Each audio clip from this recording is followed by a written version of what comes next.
윌리엄 바 전 법무장관이 새로운 책을 냈는데요. 바로 이 책입니다. One Damn Thing After Another. 그러니까 이걸 한국말로 번역하기가 참 애매한데, 하여간 산 넘어 산도 아니고, 하여간 이런 젠장할 뭐 이런 겁니다. 이런 또 젠장할 뭐 이런 식으로 번역할 수 있을 것 같은데, 이런 빌어먹을 일이 뭐 이런 식으로 번역이 되는데요.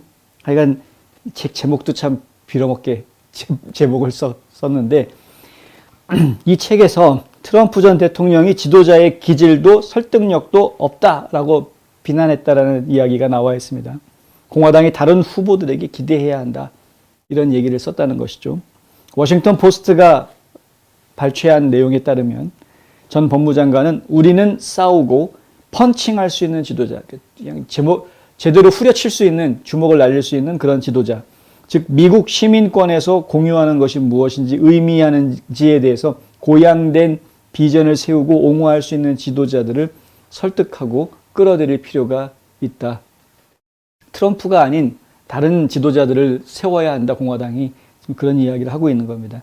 이 책에 보면은 코로나19 대유행 팬데믹이 시작될 때, 그리고 2020년 선거 이후에 윌리엄 버 장관과 트럼프 대통령의 관계가 어떻게 악화되어졌는지, 그것에 대해서 좀 내용을 적고 있다고 합니다.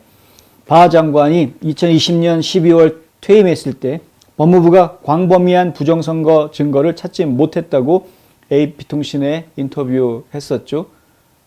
광범위한 부정선거는 찾지 못했다. 부정선거가 있긴 있었지만은 그 숫자가 결과를 뒤집을 만큼 큰 게 아니다, 이런 발표를 한 겁니다.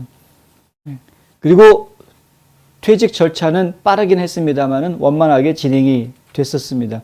트럼프 대통령, 바 법무장관이 자기 옷 벗고 이제 법무장관실 떠날 때 전례에 따라서 편지를 남겼죠. 근데 그 편지 내용에 보면은 트럼프 대통령 재임 기간 동안 아주 훌륭한 일을 했고 본인이 그 일에 함께할 수 있어서 영광스러웠다, 이제 이런 덕담을 쭉 써놓은 것을 제가 기억하고 있는데, 네, 비록 그는 대통령이 쓰라리고 완강한 공격에도 불구하고 긍정적인 아젠다를 밀고 나갔다는 사실을 인정한다라고 이 책에 또 쓰고 있습니다. 그러면서도 그러한 감정들의 강조는 시간이 지남에 따라 점차 바뀐 것 같이 보인다, 이런 이야기가 또 이제 기사로 나오고 있는 것이죠.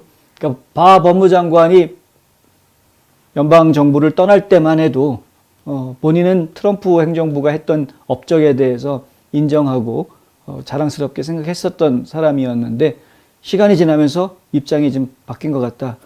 입장이 바뀐 건 우리 진작에 알고 있죠. 뭐 여러 인터뷰하는 것들 보면은 트럼프 대통령의 리더십에 대해서 자꾸 좀 도전하는 그런 모습들을 예전부터 보여왔던 것들이 사실이고요.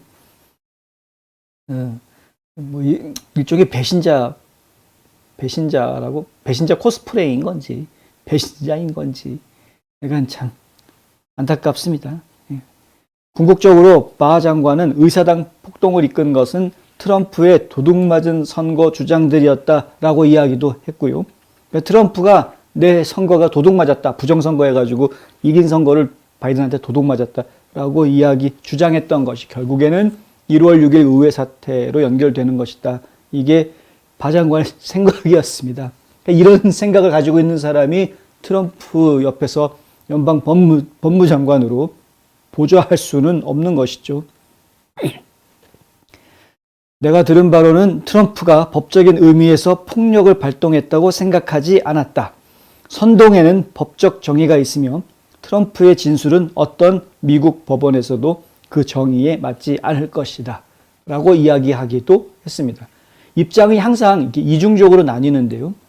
그러니까 한쪽에서는 의회 사건이 벌어진 책임은 트럼프한테 책임이 있긴 있다, 이렇게 이야기하면서도, 그러면서도 그럼 트럼프를 기소할 수 있느냐? 법적으로 기소하는 것은 안 될 거다. 그 정도의 죄가 입증된 것은 아니다. 이런 식으로 얘기하는 겁니다.